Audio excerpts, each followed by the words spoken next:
In 2023, the average American with debt carried about $38,000 of it. But here's what's wild: the average billionaire has billions in debt, and they're getting richer because of it. So, if debt makes poor people poor, why does it make rich people rich? The answer is about to change your entire relationship with money. Most people think debt is the enemy. Your parents probably told you never borrow money.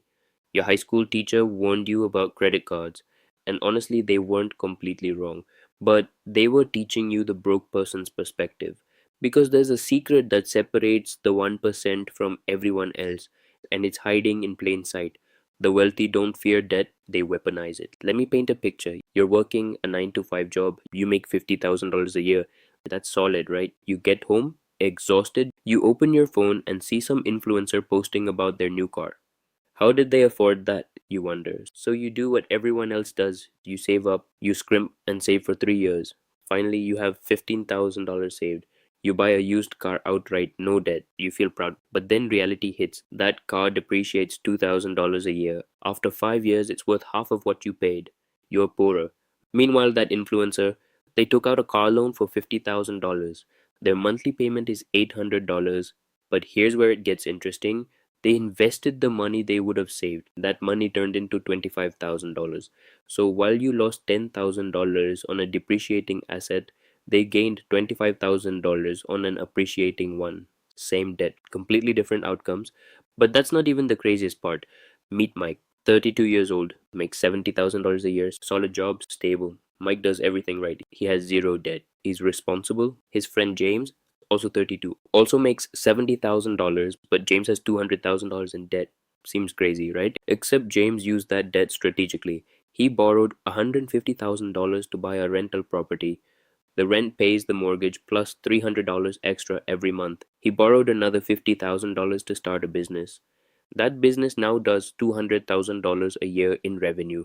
Last year, Mike was still making $70,000. James, he made $120,000 from his business and rental income, plus his job. Fast forward 10 years, Mike has saved $400,000 out of his paychecks. He's proud. He's debt free. He's secure. James, his debt is gone. His investments are worth $2.3 million. One man feared debt and stayed small. The other man understood debt and became unstoppable. This isn't luck. This is a system. Okay, here's what's actually happening in these stories. There are two types of debt, and this is the line between the rich and the broke.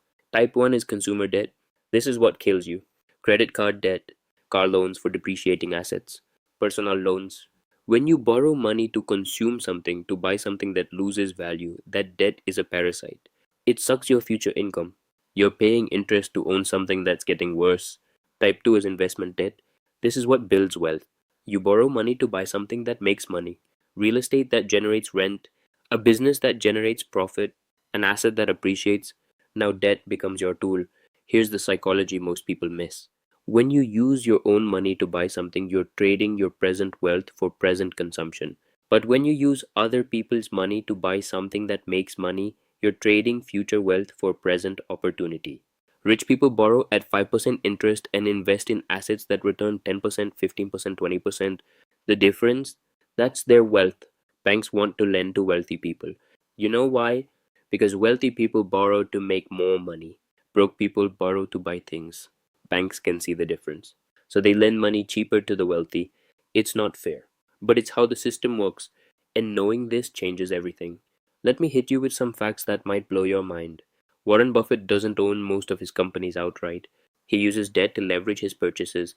The man is worth 650 billion and he still borrows money strategically. Why would he do that? Because debt is cheaper than giving up control. The average millionaire has multiple streams of debt. Business loans, investment loans, real estate mortgages. But they sleep better than the average person paying off credit cards. Why? Because their debt is working. Real estate investors know something you don't. When you buy a house for 300,000 and borrow 240,000, you're not just buying a house. You're controlling a $300,000 asset with only $60,000 of your own money. That's called leverage. If that house appreciates 3% a year, that's $9,000 gained. But you only put down 60,000. That's a 15% return on your money, not the house's value, your money. Studies show that debt-averse people actually accumulate less wealth over time, not because debt is good, but because they're too afraid to invest in opportunities. They stay small. The wealthiest people embrace strategic debt. They understand risk, and they know that staying safe is actually the riskiest move. Here's the deep psychological truth about why you're being kept poor. Your parents taught you to fear debt because they were scared. They grew up in a time when debt meant danger. One medical emergency, one job loss, and your family lost everything. So they taught you debt is bad. Save money. Stay safe. It was good advice for their situation. But you're not living in 1985 anymore. The game has changed, and the people who still play by the old rules get left behind. Here's what happens psychologically: fear makes you conservative. Conservative means you don't take calculated risks, you don't invest, you don't borrow to expand, you just save, and savings lose to inflation every single year. Meanwhile, someone else is using debt to buy assets. Those assets appreciate, they generate income. 10 years later, you both made the same salary, but they're exponentially wealthier.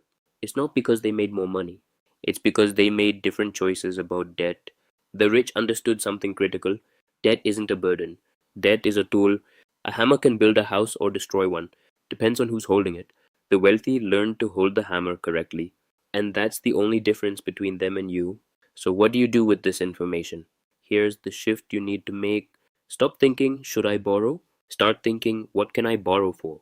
Ask yourself, if I borrow $10,000, can I turn it into $15,000? If I borrow for this, will it generate income? Will the return beat the interest rate? If yes, you should borrow. If no, you shouldn't. It's literally that simple. If interest rates are 6% and you can buy rental property that generates 12% annually, you should borrow every penny you can. If interest rates are 6% and you want to borrow for a car that depreciates, you shouldn't. Most people will never understand this. They'll stay broke, they'll stay afraid, but you now know the secret. You can start small. A $5,000 personal loan invested in a skill or small business. If that generates $10,000 in returns, you've made $5,000. Now scale it. Every wealthy person you know started exactly here. They borrowed when they saw opportunity. They invested when they saw potential. And they became unstoppable. The banks made it easy for them because they understood the game. Now you do too. 5 years from now, you'll be in one of two places. Place one, you're exactly where you are now.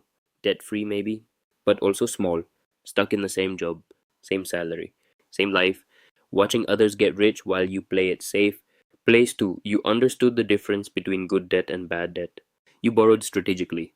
You invested wisely. And now you're building wealth, multiple income streams, growing assets, freedom. The choice isn't really about debt. It's about staying small or getting bold. If you're ready to get bold, here's what you do today. 1. Figure out what asset you could buy that would generate income. 2. Research how much that costs and how much debt it takes. 3. Calculate if the returns beat the interest. If they do, that's your move. Don't stay broke out of fear. The wealthy aren't smarter than you. They're just not afraid of the right tool. Now you know the truth, so use it. If this video shifted your perspective on wealth, smash that like button. Subscribe for more wealth building secrets they don't teach in school. And comment, what asset would you invest in if you weren't afraid? Because your next move starts with your mindset, and your mindset starts right here. Let's get you rich.